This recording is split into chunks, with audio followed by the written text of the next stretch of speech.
¿Qué tal? Muy buenas noches. Bienvenidos a todos a su programa Sin pelos en la lengua, que sale en simultáneo por la plataforma de la Izquierda Diario Perú y de CST, Corriente Socialista de los Trabajadores. ¿Qué tal, Víctor? ¿Cómo estás? Buenas noches. ¿Qué tal, Ricardo? Muy buenas noches. Espero que te encuentres bien allá a la distancia. Sí, igualmente, Víctor. Esta semana hemos tenido un tema que ha muy importante, una movilización importante, ¿no? De los pequeños mineros que creo que vale la pena analizar. Analizar en el sentido, pues, de que no hay. ¿Cómo podríamos analizar lo que ha pasado esta semana con los pequeños mineros, Víctor? Mira, Ricardo, yo creo que hay que ¿Ya? ponernos en contexto, ¿no? Los grandes medios no están colocando en la prensa la cantidad de personas que están movilizándose en este instante en Cusco, en la zona de Abancay, Andahuaylas, Arequipa, Ica, Nazca, Trujillo, Patás y otras zonas del país que empiezan a sumarse a las columnas que se están movilizando. Asimismo, ha habido 9 días, el día de hoy se cumple 9 días, desde que estas personas están pernoctando frente al Congreso de la República. Es importante, creo, conocer este escenario y empezar a hablar un poco de lo que está sucediendo, ¿no? Han hecho caer un ministro y en verdad ha remecido, yo creo, en la perspectiva del análisis de la realidad una vez más. Me hace recordar mucho a lo que sucedió con Pedro Castillo, mientras muchos lo trataban de forma despectiva y de la misma forma como sucedió también en el 2022, se trataba de forma despectiva en un momento la movilización de Claro, grandes contingentes en la zona sur, lo mismo está sucediendo claro. ahora, O sea, ¿no? es decir, hemos, desde el empresariado y la patronal, critican a los mineros, ¿correcto? Y también, Hoy, Ricardo, en CADE ha sido muy clara la perspectiva del conjunto de empresarios correcto. y, y como sucedió durante el golpe de Estado de Dina Boluarte, un conjunto de esa izquierda neoreformista, burguesa, como queramos etiquetarla, se han puesto en la misma consonancia, ¿no?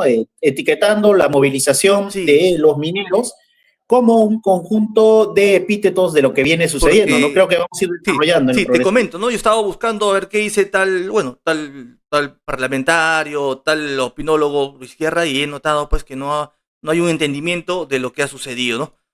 Ahora, empecemos algo que no se ha dicho, ¿no? O sea, el ministro saliente, o bueno, o sea, ha estado pues también de la mano con con Chibolín. O sea, y esto también muchos lo han dejado pasar, ¿ya?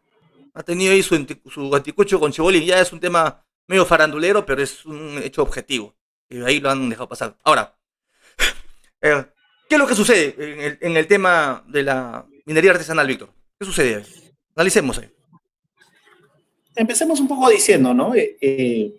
Los mineros artesanales emergen como una fuerza muy importante en este instante en el mundo, desafiando al Estado burgués y a la gran minería. O sea, lo que está sucediendo en Perú, Ricardo, no es una cuestión aislada y eso es lo que queremos un poco retratar. O sea, no es, oh, solamente sucede en el Perú, oh, solamente se está dando. O sea, si tú te das cuenta, Ricardo, el discurso de todo el establishment político y del establishment empresarial es como si el Perú fuera un lugar en medio Claro, de todo el inclusive mundo, ¿no? Y de el día de hoy vamos a de tratar de tirios y explicar esto, ¿no? troyanos se hace una diferencia entre buenos y malos. Buenos son Claro, aquellos que tienen sus papeles en regla, aquellos que están dentro, que respetan la institucionalidad, ¿no? Por ejemplo, la gran minería. Y malos son los pequeños mineros, son los malos de la película, ¿no? Y por ello son ahora, delincuentes, son. vamos a mostrar, Ricardo, mediante un grado de reflexión marxista a la que reivindicamos como método para poder analizar la realidad, tratar de ver que no es tan así. Esto es parte de las contradicciones que existen dentro del propio sistema Claro. capitalista, ¿no? O sea, el sistema capitalista tiene una serie de contradicciones principales, como el tema de capital versus trabajo, y sobre la cual se van a ir desarrollando de forma conjunta, contigua. Sí. Pero en este caso, vamos a explicar qué es lo que está sucediendo en el mundo. Vuelvo a repetir, Ricardo. Ujú. A diferencia de la perspectiva socialdemócrata que ha asumido el discurso de la economía vulgar, nosotros consideramos que esto es una situación mundial. Recordemos un poco qué es lo que sucedió en la primera década de este siglo. Hubo una crisis económica, Ricardo. Claro. Hubo una crisis económica que remeció el establishment económico y que remenció los principales presupuestos teóricos de lo que entonces... Para más o menos ahí en línea, ¿no? O sea, el capitalismo no es estático, tiene procesos ascendentes en las cuales hay un despegue de la producción, aumenta el empleo, aumenta la inversión, ¿no? Y de máxima expansión, y también tiene etapas de crecimiento, de crisis, una fase en la cual caen los precios, caen los beneficios, se estanca la economía y aumenta el desempleo. Y cuando aumenta el desempleo, aumenta un sector que estamos nosotros calificando, como decía Marx, el ejército industrial de reserva. ¿Es así? Exacto. Estamos hablando de un ejército industrial de dos tipos, hablaba Marx, el ocupado y el de la reserva. Correcto. El ocupado, evidentemente, es el que se encuentra vendiendo su fuerza de trabajo a algún capitalista o está realizando alguna actividad, y por el otro lado tenemos los que no logran en el mercado de trabajo vender su fuerza de trabajo, ¿no? No venden su fuerza de trabajo, y estos son excluidos, evidentemente, desplazados dentro del sistema capitalista.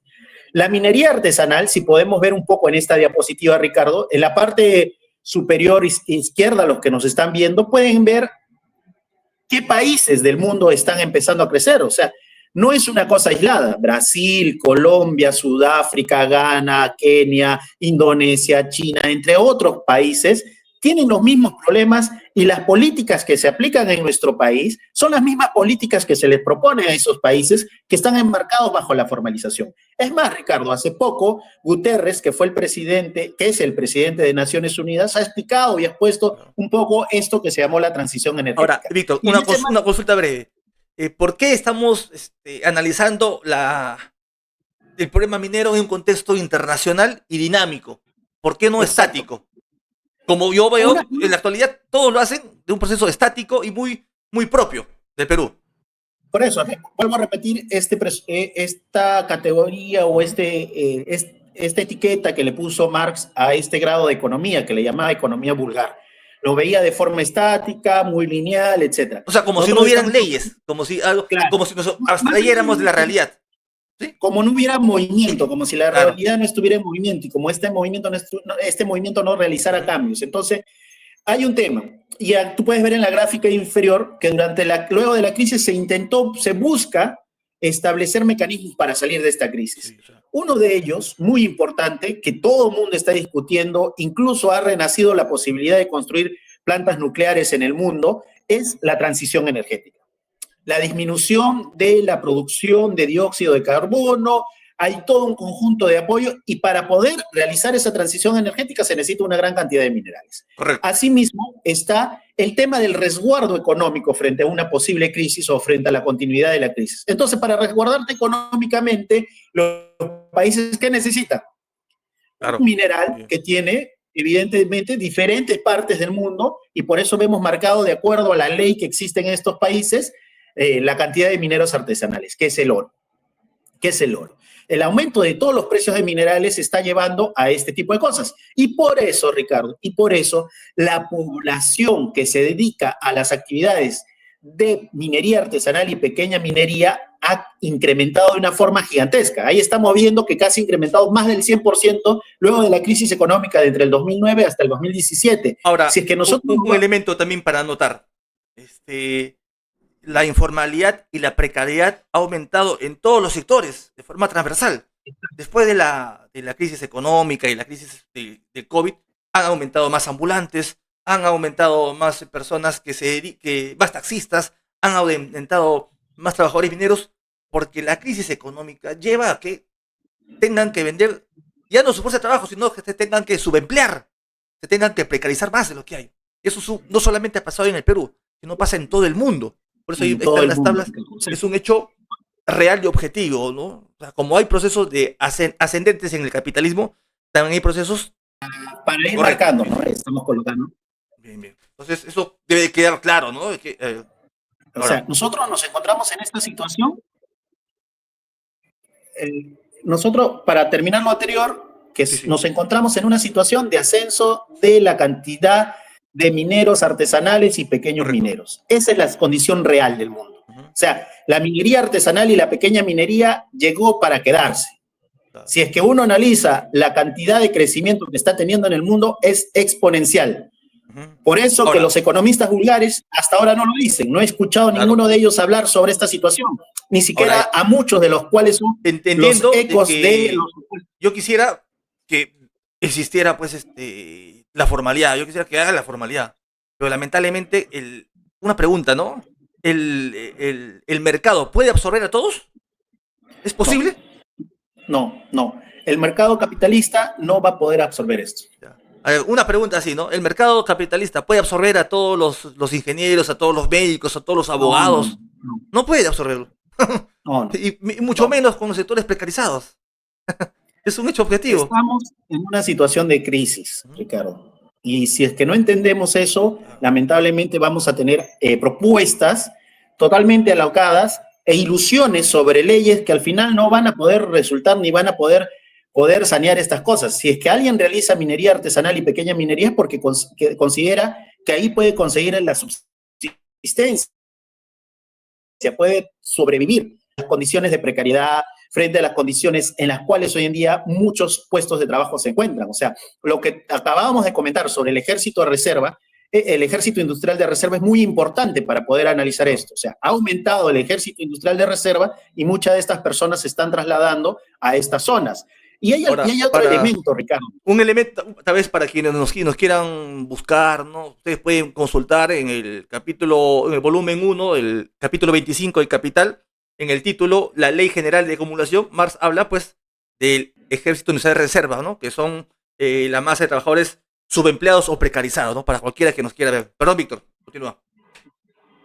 Eh, Podemos avanzar a la siguiente. Un Claro que poco sí, ahí hemos mostrado los gráficos, creo que estamos mostrando data empírica de lo sí, que sí. está sucediendo y por lo tanto si hemos escuchado y los que nos ven a algunas propuestas que lanzan X o Y, lamentablemente estas no vamos a demostrar que no van a tener ninguna solución frente a lo que está sucediendo. Las idealizaciones lamentablemente no van a aterrizar frente al hecho de la realidad. Y hay un hecho de la realidad acá que el Estado burgués, y en conjunto con sus aparatos ideológicos, sostienen o asocian esta minería artesanal y pequeña minería con actividades ilícitas para justificar políticas represivas. O Claro. sea, hay un conjunto de propaganda que muestra principalmente hechos como el de Madre de Dios, que muestra hechos como los que están sucediendo en algunas zonas de la Amazonía, en la cual se está O sea, extrayendo oro de forma fluvial. se estigmatiza a los trabajadores mineros como también se estigmatizó a los que se levantaron cuando se dio el golpe contra Castillo, ¿no? Que se decía que estaban financiados por los Ponchos Rojos de Bolivia, que estaban financiados por Hamas, por Hezbollah, que son terroristas, es lo mismo, ¿no? Ahora se dice que están metidos en el narcotráfico, es decir, no se entiende el carácter de clase de este sector social, ¿sí? Sí, Ricardo, mira, acá hay un tema, ¿eh? Hagamos un contraste, un comparativo. ¿Cuánto contaminan, no? Claro. En la parte superior, ves esos puntitos verdes. Correcto. Todos esos son puntitos de reinfo que están cerca a la mina de Calpa. Si se pudiera acercar más, y hubiera sido interesante acercarlo más, puedes ver que la modificación del paisaje no ha sido de la misma forma como se puede observar en la parte inferior. La parte inferior es una mina, es un relave que se encuentra, bueno, ahí estamos viendo que el paisaje no ha variado mucho, o sea, la contaminación visual no ha variado mucho. Pero mira la parte inferior, Ricardo, Sí. es más o menos el mismo periodo de tiempo. ¿Ves la transformación del paisaje, Ricardo? Claro. Creo que los que nos están viendo. Sí. Cualquiera pensaría que lo de arriba tiene que ver con minería legal, formal. No, lo de arriba tiene que ver con minería artesanal y pequeña minería. Claro. Esa gente que está durmiendo en grandes cantidades en frente al Congreso de Polo Verde, viene de esa zona. Y miremos lo de abajo. Ese es un proyecto minero de gran envergadura. Y mira la modificación del paisaje. Te pregunto, Ricardo, ¿dice algo de esto de Chávez?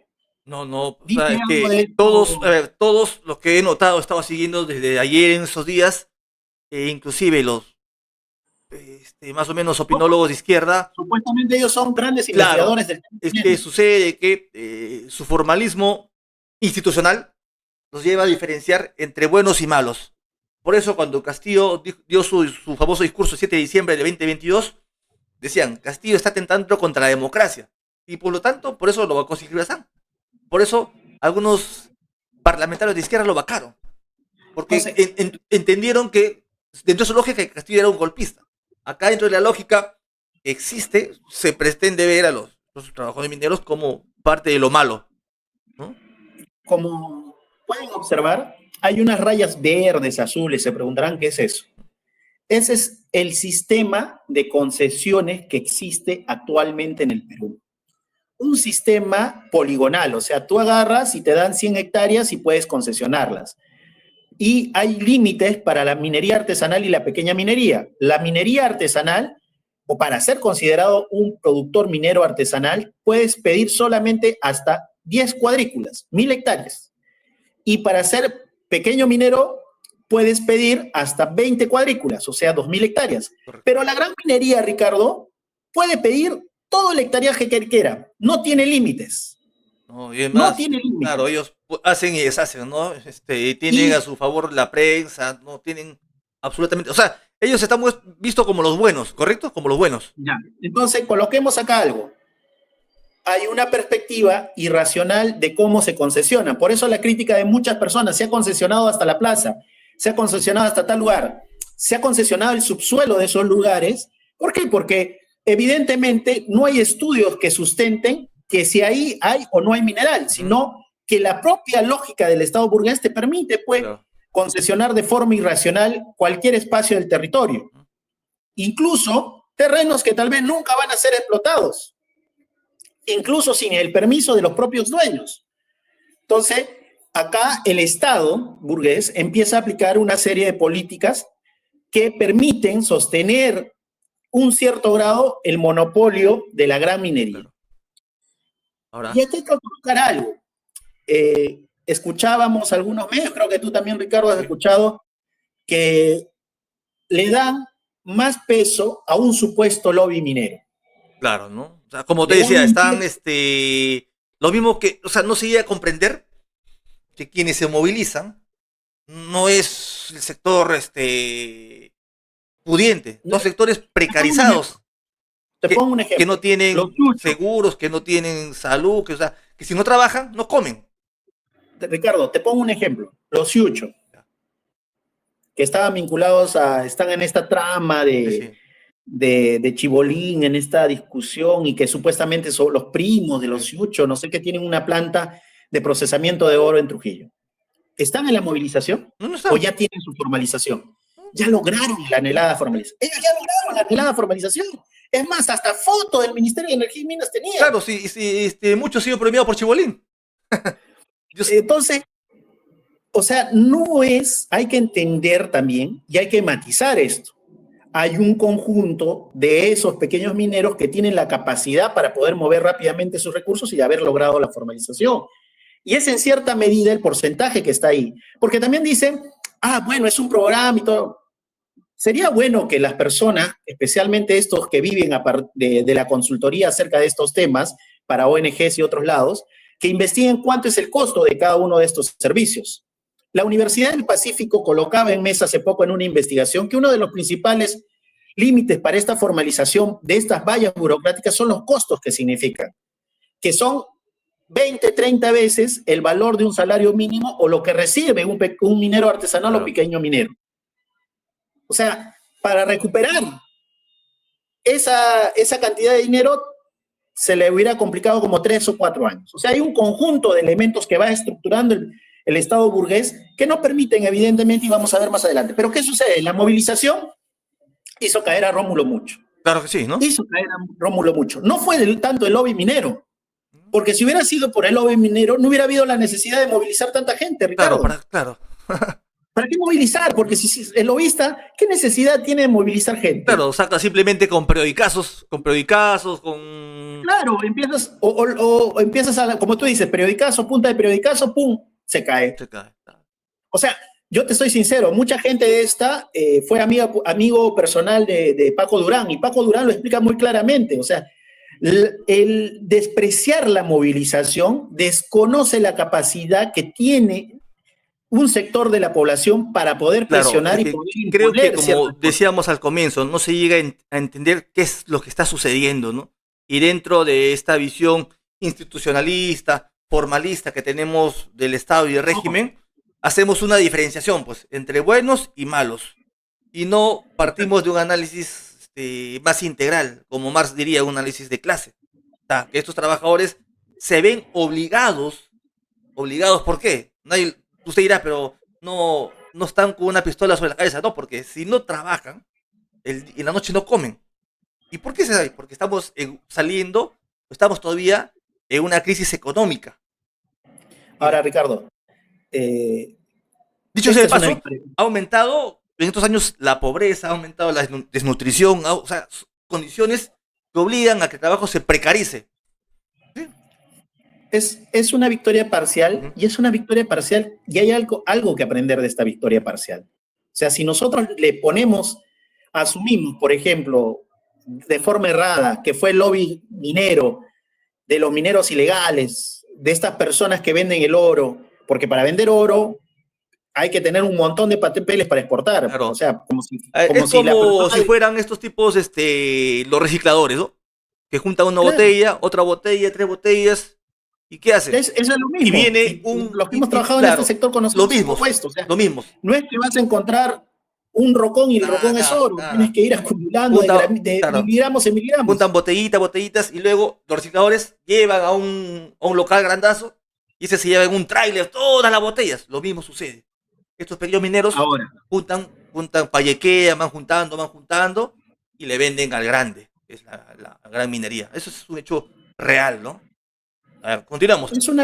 es una victoria parcial, Ricardo. Sí, es una victoria parcial. ¿Por qué? Porque ellos han venido por la extensión del periodo del reinfo y al mismo tiempo piden que se establezca un nuevo marco jurídico que les permita realizar sus actividades con tranquilidad y que todas esas brechas que se han estudiado y que se han dado a conocer por diferentes investigaciones puedan ser quitadas, retiradas, etcétera, ¿no? O sea, porque hay investigación, o sea, no Claro. estamos hablando de Ahora, que hoy no ha habido estudios sobre esto, o sea, los estudios demuestran que ese proceso de formalización vino detrás de una serie de barreras, no solamente ahora, burocráticas, sino el Estado burgués ha empezado a crear toda una serie de cosas. un elemento Pero para comencemos. notar es de que no se aprecia, ¿no?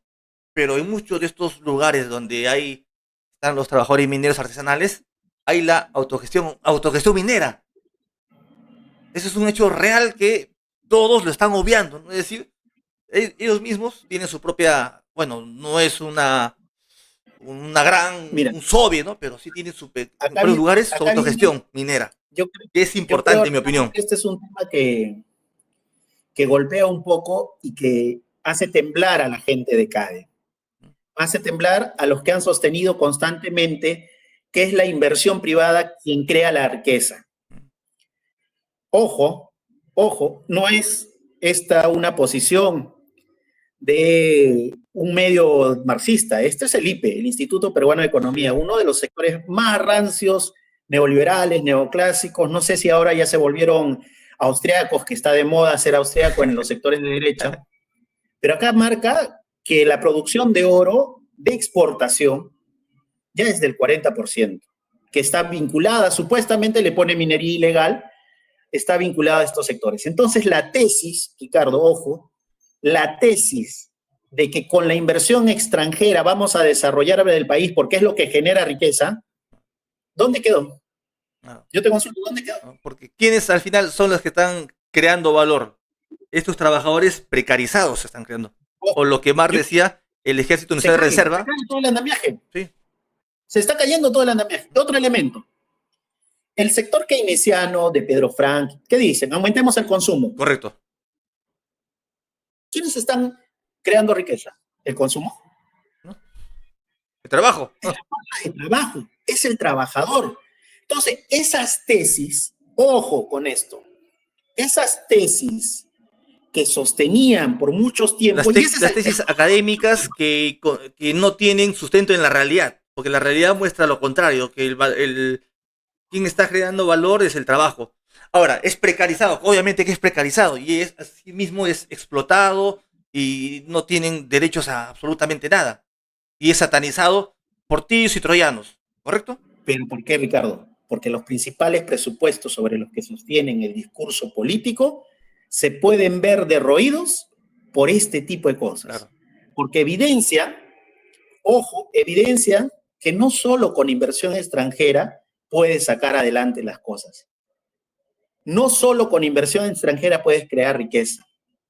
Estos pequeños mineros y mineros artesanales están demostrando en los hechos reales que es la fuerza de trabajo, es el trabajador quien crea la riqueza y que en ese proceso del desarrollo capitalista se le va quitando una cantidad de dinero Pero que mira, es... esto es, lo que estamos diciendo tiene un impacto profundo, ¿no? No es cosa menor, porque si es el trabajador quien crea la riqueza, o sea, es el trabajo, entonces, ¿de dónde surge la ganancia? Solo puede existir de trabajo no pagado, o sea, ¿de dónde surge la plusvalía? Eso es un Entonces, tema muy profundo que da para analizar, pero bien, bien, lo que estamos entonces, tocando es un tema muy profundo. ¿Qué más hemos apreciado? hay un tema acá ya, y vayamos ya un poco al tema organizativo. ¿Mm? ¿Cómo se ha dado la movilización? La movilización, ¿O si cuál ha bien sido es esta cierto, limitación? ha tenido unas limitaciones. ¿Por qué? Porque no ha podido articular su lucha con otras demandas. Claro, ¿no? Me parece, O muchos sea, decían, ¿no? "Oye, compañero, pero ¿por qué no salimos a movilizarnos juntos, ¿no? Creo que ese es un elemento transversal a todos los sectores sociales, ¿no? Que no se llegan a empalmar las luchas están aisladas, ¿correcto? Ricardo, es un tema muy Sí, importante. No sí, ha tenido la capacidad de vincularse a otras luchas. correcto. O sea, no ha habido la posibilidad de articularse con otras luchas. También eso Su tiene que ver, política es muy obviamente, sectorial, muy corporativa, sí, sí, pero uno ha podido ver y hay que aprender algunas ¿Mm? cosas. Asambleas abiertas. Tú te acercas al Congreso, cada base ha tenido asambleas abiertas. No Sí, han caído en inclusive la lógica, eran televisadas, yo seguía por TikTok. estaban por Sí, TikTok. sí. O sea, no había la lógica conspiranoica. Les interesó un comino los ternas, les interesó un comino la violencia de las fuerzas represivas y ellos determinaron en sus propias asambleas el grado de violencia y de fuerza que van a tomar. Claro, o sea, Lo que sucedió. no había alguien que por ahí tiraba una piedra o tiraba una botella, ¿no? O sea, es decir, no es que ¿Eso qué se llama? sí, Democracia. Han deliberado de forma sí, sí, democrática, abierta y pública. ahora, En Chala, por ejemplo, la fiscalía fue, las trató de reprimir y todo lo demás. Ellos le respondieron de forma organizada y un firme que elemento, no se van a mover. a pesar de la limitación que estamos diciendo, que es que las luchas no se han articulado con más luchas, algo positivo creo que ha sido las asambleas que han sido participativas y que se ha respetado la voz de la base, ¿no? O sea, y la violencia, ¿no? Claro, No es que seamos pacifistas, ¿ah? Porque estamos diciendo que nosotros queremos expropiar la burguesía y no vamos a expropiar de forma pacífica, pero la violencia debe ser de forma organizada, no individual, sino de manera colectiva. este ¿Ya? tipo de cosas evidentemente son importantes, Ujú. pero estamos marcando las Sí, limitaciones. sí. O sea, hay una serie de limitaciones. Lo han colocado. Probablemente no sean superadas en la siguiente movilización. Pues eso es Es transversal parte a todos los gremios, ¿no? A todos los gremios. ¿Sí? es parte del aprendizaje, porque al final lo decidieron desde las bases. O Sí, sí. sea, si hay esa cantidad de gente movilizada, porque hay muchos que dicen, no, pero los están moviendo seguro porque tienen, es porque se ha hecho bajada de bases, tienen su olla común, Sí, tienen todo lo sí. demás, pero también hay limitaciones en este proceso. Y entre otras limitaciones podemos observar la penetración de la clase política de la burguesía. Claro. Hernando de Soto, López Aliaga, no han sido ajenos a estos y han llegado ahí para poder mediar y atemperar un poco esto. Oye, oye, no se nos vayan. Así como, ¿te Luna, acuerdas cuando hubo la movilización de los docentes, creo que fue el 2017, en la cual emergió Pedro Castillo? ¿Quiénes se colaron ahí? Estaba el fujimorismo, ¿no? O sea, hay un el sector Fujimori. político que hábilmente se quiere meter para también tener réditos políticos, ¿no? Ya, bien. Entonces, ¿Qué más tenemos acá? colocamos, Perdón. Ya que. ahora nos vamos a este tema. Entonces, habíamos colocado estos límites y todo Sí, lo demás. correcto. Ya hemos hecho el tema político. Ahora, ¿qué hay con esto de la formalización y reinfo? Porque esto no es un tema netamente legalista, ¿no? Sí, es un tema más político, ¿correcto? Mira, ahí No, está no un nos vamos a gráfico. ir al artículo tal de la reinfo, que tal, tal, ¿no? ¿Es así? No, no, no. Acá vamos directo al punto. ¿Mm? El reinfo es un proceso diseñado para excluir a los mineros artesanales y beneficiar al capital, así de claro. Correcto. Hay un monopolio de concesiones como reflejo del interés estatal para proteger el capital. ¿Y en qué nos basamos en esto? Esta es una gráfica que te va a mostrar solamente 2,4% se ha formalizado del búho. Creo que ya debe llegar a un 5%, no sé, veremos a final de año cuánto llegará. Pero Ricardo, 5%. Claro. La mayoría, como hemos visto en la primera imagen, se encuentra concentrada en concesiones que, por ejemplo, fui trabajador minero, como tú tal vez has visto. Claro. La mina fracasa, el plan de minado fracasa, entonces yo soy un trabajador que no tengo de dónde subsistir. Claro, o sea, baja la ley de tal labor y los trabajadores se meten. Claro, y se meten, empiezan a trabajar por su cuenta. Sí, sí. Entonces empiezan a trabajar en minas de otras personas. O soy el comunero X, en la comunidad yo sé dónde existe oro, dónde existe cobre, entonces empiezo a trabajarla. Pero yo en mi vida sabía que en ese lugar el dueño de esa concesión era, no sé, la gran empresa minera tal. Correcto. Entonces, por eso estamos viendo movilizados gentes en La Bambas, en Chumbivilcas. Hay proyectos mineros de mucha importancia para la gran minería que están en este tipo de casos. Están en este tipo de casos. Entonces...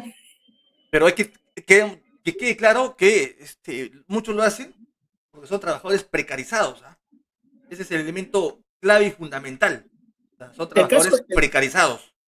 El caso de Calpa Renace es algo similar. Ex trabajadores que tomaron la mina, que empezaron a trabajar y empezaron a llegar sus familiares.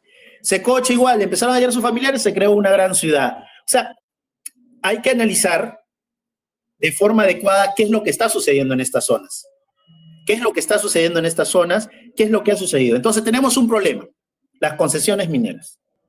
Esas concesiones mineras que les expresábamos al inicio, que son cuadraditas, que se establecen por un metraje y que para la gran minería él puede pedir N concesiones mineras, N, no tiene un límite. Mientras tanto, para la minería artesanal y la pequeña minería, sí hay un límite, sí hay un límite. Entonces, nosotros consideramos que muchas de estas herramientas o políticas públicas que colocan son más que elementos para poder controlar la posibilidad de que de ese propio elemento puedan hacer algo distinto, experiencias distintas. Y eso está sucediendo, Ricardo. Yo creo que el principal temor de estos sectores es que este conjunto de experiencias pueda escalar a otros niveles, como sus propias empresas. Recordemos la movilización del 2017 de los trabajadores en el sur, de los trabajadores mineros. ¿Tú te imaginas que empiecen a ver que hay empresas que abandonaron sus labores y los propios trabajadores la empezaron a trabajar y están teniendo éxito? Inclusive en cualquier empresa, ¿no? Que a veces, ¿qué es lo que sucede? Cuando las empresas ya, su tasa de ganancia se empieza a bajar, empiezan a agotar trabajadores, y sabe que ya no voy a trabajar, ¿no? Empieza a cerrar. ¿Te imaginas lo que decir? Los trabajadores dijeran, ¿sabe qué? Nosotros trabajamos acá y tú te vas. O sea, eso atenta contra la legalidad burguesa como tal, contra el carácter privado del medio de producción. ¿Sí? Confronta, o sea, la realidad confronta la institucionalidad. Ojo, que estamos hablando ya muchos del latifundio minero. Se está hablando del latifundio minero. Ya. Y recordemos que cuando fue el latifundio agrícola, ¿cuál fue la política? Y eso es un poco que nosotros queremos desplegar. Ahora, un elemento. Entonces, ¿cuál es la salida? No, primero nosotros, evidentemente, rescatamos lo que sucedió en la Revolución Rusa, que consideramos es una experiencia muy... Para nosotros no somos antimineros, para nada, ¿correcto? No es que estamos en contra de tal actividad, no, nosotros entendemos de que la dinámica del capitalismo, como estamos diciendo y recalcamos muy fuerte, obliga y crea una masa de desocupados, que es el Ejército Nacional de Reservas, una masa de trabajadores precarizados, que se ven obligados a laborar. Muchos son taxistas, son ambulantes, son carretilleros, están en el mercado, son estibadores, es la masa de trabajadores, y otros son trabajadores mineros precarizados. Ahora, en el tema de la minería, como tú has dicho, reivindicamos un elemento importante, ¿no? Que es el poder de las organizaciones. ¿Y dónde fue una experiencia viva? En la Unión Soviética, ¿no? Tenemos acá el Código de la Minería de la URSS, ¿correcto?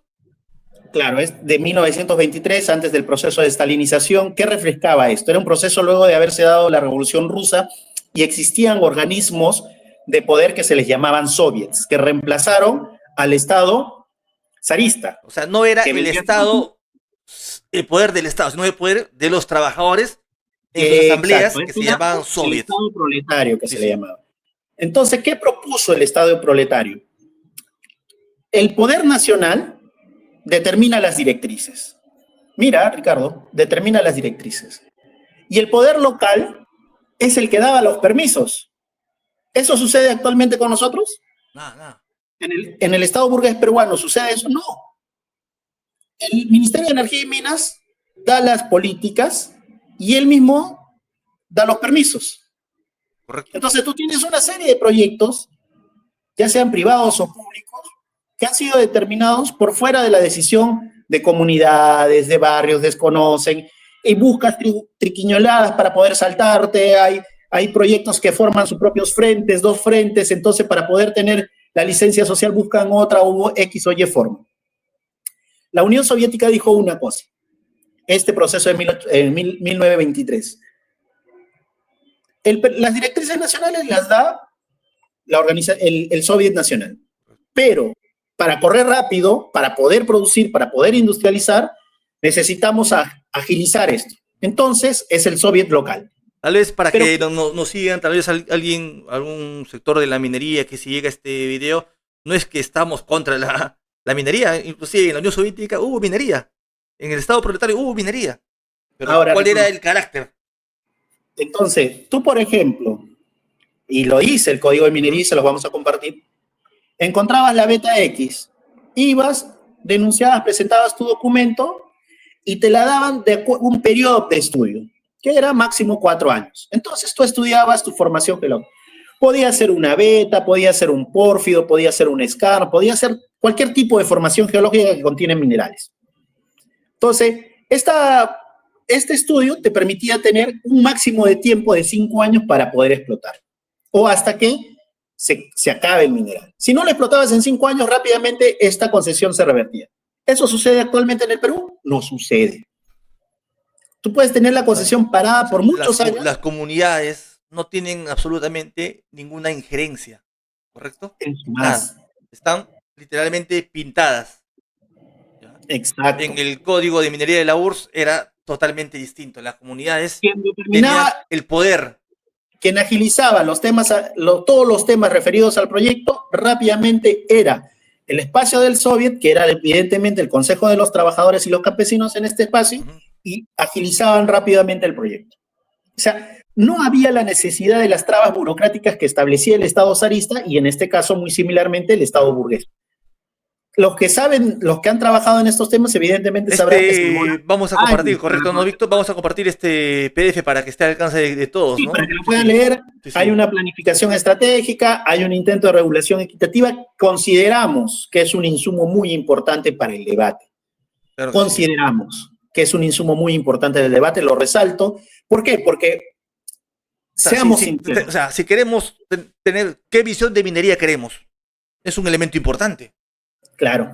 Seamos sinceros, nosotros partimos del hecho que el Estado burgués, por más de todas las leyes ideales que salga, no va a tener la capacidad de formalizar a este ejército industrial de reserva. No va a ser absorbido no va a ser absorbido, así como no son absorbidos por el mercado, los ingenieros, los trabajadores, los mecánicos, los contadores, los administradores, no son absorbidos por No va a poder. Tú te puedes ir y es más, mucha de esta gente que está viniendo, se está movilizando en Chumbivilcas, son parte de la comunidad, es más, tienen todos los permisos, les falta el contrato. Sí. O les falta X o Y aprobación por parte de la Dirección Regional. Avanzando. ¿Qué tenemos acá? Ahí está, ¿no? Entonces, nuestra propuesta. Nosotros queremos construir una propuesta de cambio, de revolucionaria. Sí. Primero, consideramos que hay que expropiar y ponerlo bajo gestión obrera comunitaria las concesiones. O sea, no es que estemos contra la minería, no, queremos que haya minería, pero tiene que estar bajo gestión de los propios trabajadores, que sean ellos los que las administren.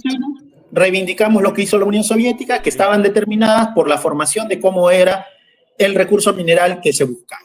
Ahora, dentro de ese recurso mineral hay que ampliar el abanico porque hay recursos minerales vinculados a la construcción, recursos minerales vinculados a la agricultura, hay recursos minerales vinculados a temas metálicos o a la transición energética, o sea, hay una variedad.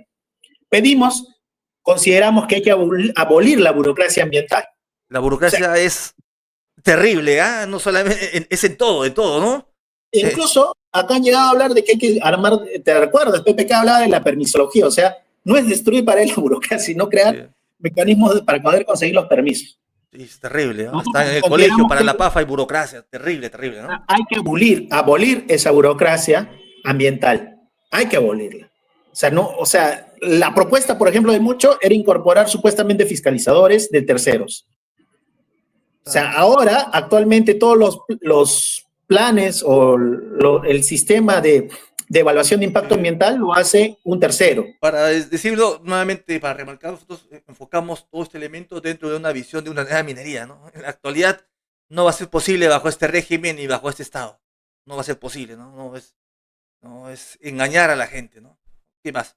Y otro elemento es la solidaridad internacionalista, ¿no? Para fortalecer las luchas mineras, porque lo que pasa en Perú no está aislado de lo que pasa en otros lugares, con los trabajadores en Bolivia, en Chile, en Argentina y en otros lugares, ¿no? O sea, la clase trabajadora es transversal hacia todos los países.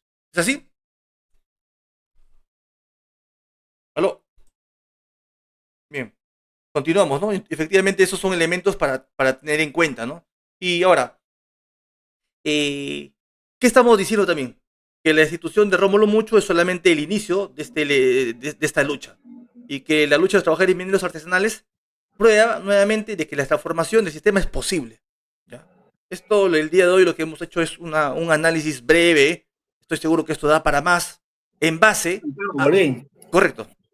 Estamos acá. Bueno, sí. Consideramos que la destitución de Rómulo Mucho es solo el inicio, Ricardo. Correcto. Creo que hay que empezar a analizar seriamente este tema. Y a comprender, tener un análisis para comprender lo que está pasando, que me parece fundamental.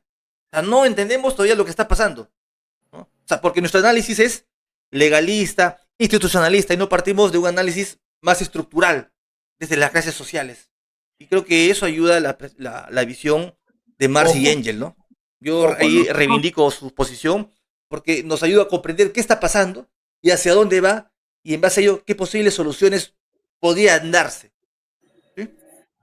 Ojo, Ricardo, entonces para ir terminando un poco, ya nos queda último, creo que es necesario retomar el análisis. O sea, nosotros, a diferencia de lo que dicen estos sectores de la tecnocracia socialdemócrata, que ya no existe clase trabajadora, esto evidencia que sí existe clase trabajadora. Para ellos, la caída de Rómulo Mucho se debió al lobby minero, o sea, a la capacidad que tienen estas personas movilizadas de incidir sobre los congresistas.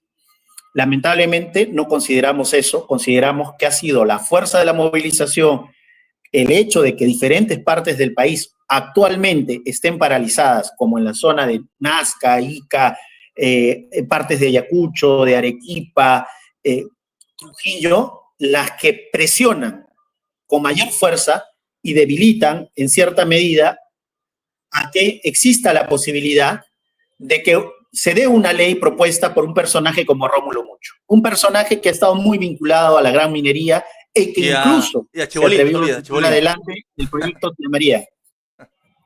¿Sí, Ricardo? Y también ha estado vinculado a Chibolín, ¿no? Bueno. Eso es parte de... vinculado a Chibolín. Sí, bien, para ir cerrando, cerramos e insistimos de que esto debe ser parte de un análisis mayor, ¿no? De que tenemos que comprender qué es lo que está pasando, y que la informalidad, como es catalogada, es producto del mismo sistema económico, del mismo modelo y los ciclos económicos que está. Y esto no se va a cambiar con mejores leyes, no se va a cambiar desde el Parlamento, sino vía la transformación social. Ahí, Ricardo, les lanzamos los que nos escuchan para ir entendiendo esto. Ojo, Ricardo, volvemos a repetir, esto no es un problema solo de Perú, es un problema mundial. Hace una semana atrás había una movilización en La Guajira, también muy parecida, de artesanales. En Sudáfrica hubo una represión y hay un incremento de la población que se dedica a la minería artesanal y la pequeña minería. Y también del trabajador Por más precarizado. ley que tú ¿Sí? colocas y como ellos colocaban, así se caiga, Sí, sí. así, ellos decían, así se caiga el reinfo, van a seguir trabajando. Sí, sí. Bueno, bien. Te agradezco bastante y esto da para más y hay que seguir analizando, Víctor. Bien, muchas gracias. ¿Y tus palabras finales? No, nada más, Ricardo, continuar con esto. Evidentemente van a tener sus contradicciones, pero es aplaudible de que se empiecen a organizar de constituido. Un orden constituido que pereniza la explotación y la esclavización de muchas vidas y que no permite la libertad. Si queremos libertad en verdad, tenemos que tener la capacidad de trascender el capitalismo. Y una de esas formas es empezar a ver que están surgiendo cosas alternas a lo que podría defender, a los que podrían defender la propiedad privada. Correcto. Cierro la sesión con esto, ¿no? La liberación de los trabajadores será obra y gracia de los propios trabajadores. Hasta la próxima. Nos vemos.